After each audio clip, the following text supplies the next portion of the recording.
you're experimenting with some things in the spring practices right now. What are some things that you're trying to do? Yeah, yeah. We're I like our tight end room. You know, just the size of them, and like last year we went through an injury bug and COVID. You knocked out all the tight ends in the opening game. But I want to see what they're capable of doing. So we're doing some heavier sets and a lot of motion and movement and that's why we have a lot of false starts and like some bad snaps and miscommunication errors because I'm trying to get really multiple with these kids. I'm trying to challenge them because it is year two. There's a continuity already, but we can't. We're going to keep getting good at the things that we've always done, but how are we going to improve? How are we going to get better? How are we going to get more multiple? And there's a lot of things that we're playing around with too. Like there's already been times I've ran a play and I was like, that's a really dumb idea when I thought it was a great idea for the 8 months of winter conditioning. But I don't tell the kids that. I just kind of walk off to Coach Peeler and I go, don't ever run that play again. But you've got to do something to evolve, and maybe you find something that it evolves an offense, evolves the times, and I think just where our tight ends are, you can get extremely multiple of stuff. Like if you look at Micah, he's a big 6'5", 200, and he's like 260 right now. And he can run, and he can catch, and then he can block. So it's like, well, we got to put him on the field. Like that's how we're gonna do that. But you look at Tyler Huff and Jackson Lanham and Seth Caillouette and Morgan Bourne. Those guys are big bodies that can help us out, make us more efficient in the run game, but also show a wrinkle that this offense has never seen before. Where you get a little bit heavier, but still use your spread principles, and that's what we're experimenting. That's offensively. Defensively, we're moving in and out of a lot of different things because I do think our D line has improved drastically. With Savion got to put the pads on today, but he didn't. We're not letting him hit or anything, but just you look out there and that room looks better. Deontay Washington looks good. Nick McCann and Nico and Revels and Jaquel and Manuel Galvin, they look good out there, and it's so they're going to get more multiple with them, moving to some 4 down fronts and 3 down fronts and stem and twist and move, and see if we're capable of doing it. That's the thing that we talk about as a coaching staff. We got to get evaluations on these kids, fair evaluations, like I can't sit there with these 5-6 tight ends and be in 10 personnel for half of the practice.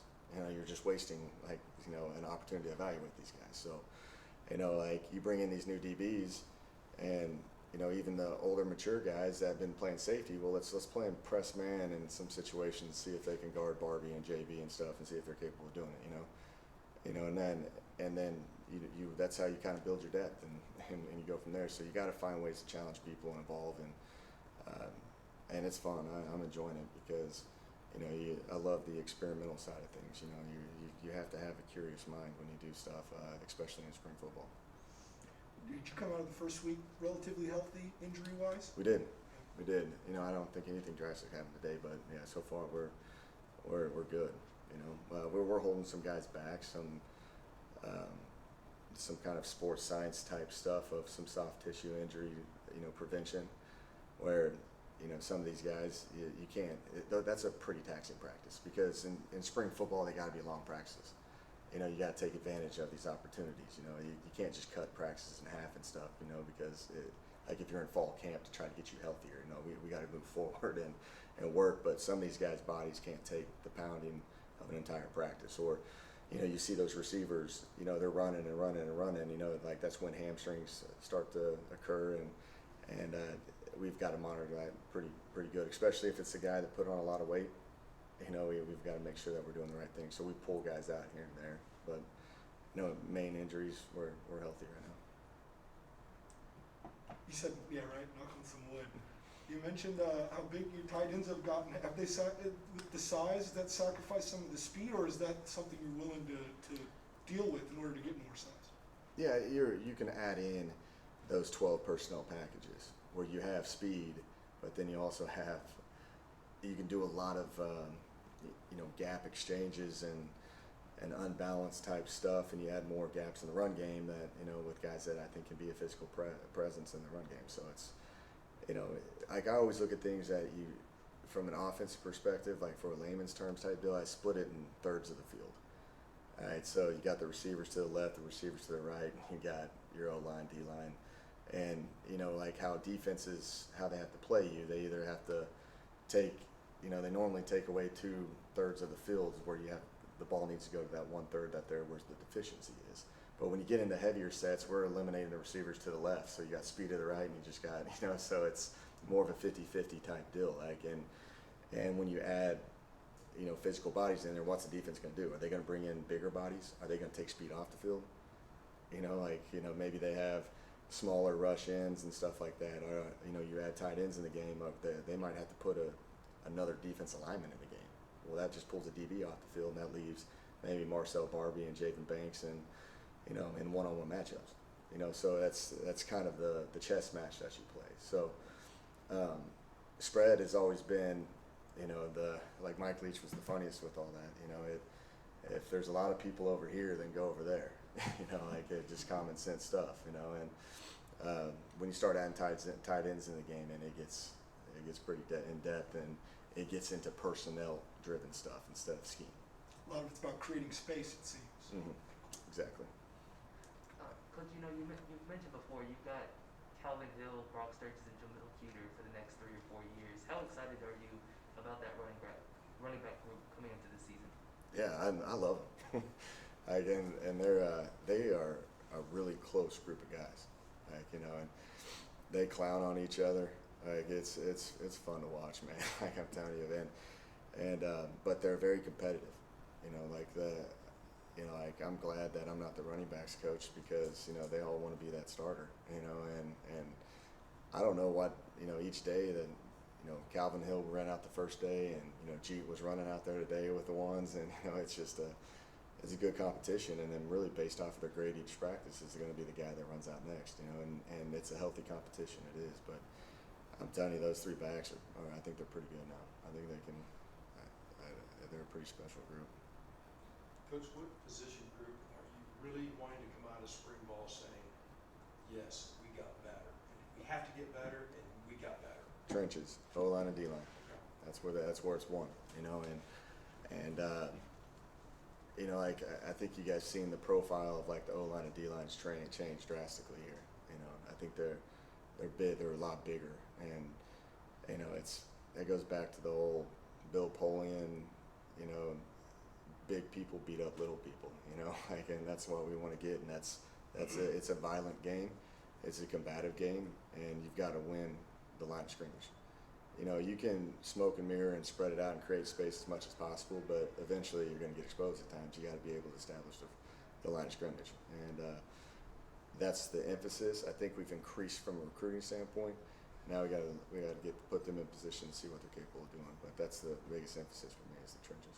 Some of that also have to do with the tight ends. I know we're asking a lot of questions about tight end personnel, but obviously No, it's a good question. that wreaks havoc to the safeties and linebackers, and it gives you a lot of flexibility to do what you want to do on offense. So It is. that's I'm part of that telling you, trench warfare. it's you know that's kind of like an NFL mindset too when you have those tight ends, because what you do is you can eventually schematically get a corner to take on a pulling guard, you know, and I'll take that matchup any day, you know.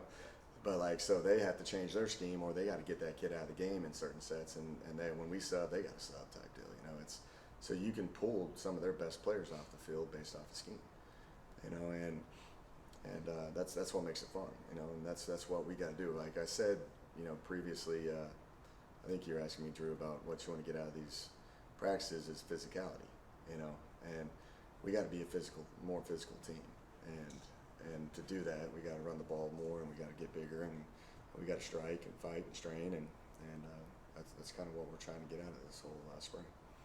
You know, speaking of tight ends, one of your tight ends moved to receiver, Blake Aragon. How is he taken to that position change? He's good. Like I'm saying, he's a long, big target now. You know, like giving him the 8 weeks of winter conditioning has got his legs underneath him and going. You know, because he's a big kid now.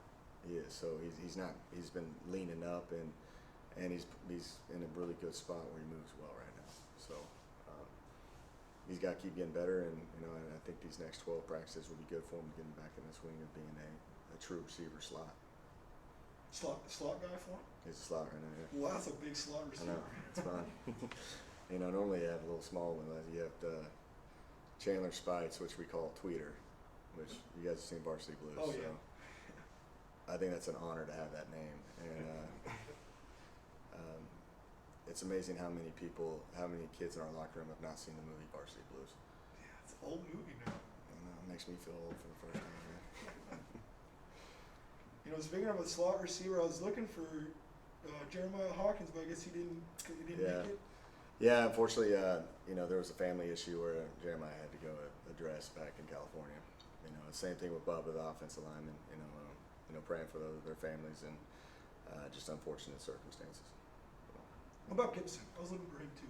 Did he graduate? Jalen? Mm-hmm. Yeah, he did. He did. Jalen, you know, he comes, but he still has a year of eligibility.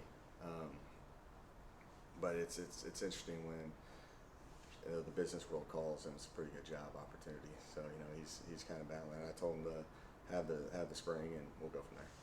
You know, see what you want to do. I know he's got a baby, so I could see Yeah, him making he's got that. two. Yeah, the Yeah, so financial that's- decision. Yeah, that's the whole predicament that he's in. But he loves this team now. I'll tell you that it eats at him that he's not out there. You know, but at the end of the day, though, like you know, he understands he's doing the right thing for his family. That's somebody you'd welcome back, though. I'd say. Oh, yeah.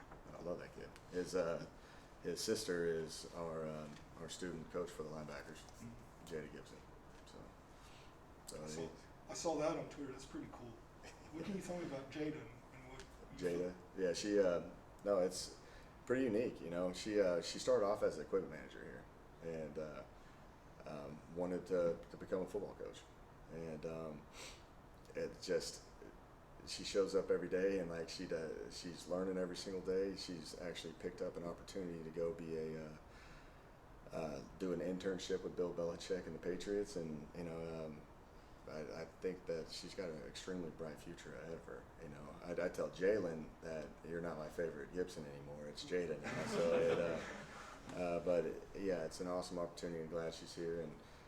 She's been around this program for a while, and all the kids are very familiar with her too, just from being Jalen's sister and just being around, you know. And it's fun. She goes out there, runs linebacker drills. She's you know earning her stripes like I had to do as a GA, and you know they're picking up food and coffee and staying up late, but they put her in position, all those GAs to write cards and learn and develop. I'm a big guy on that. It's like how I have you guys speak, have all the kids speak to the media, because there's a development side that and an experience that you got to have, you know, and hopefully when you leave our program, you know, you're better than when you got here, you know, and that's all we care about.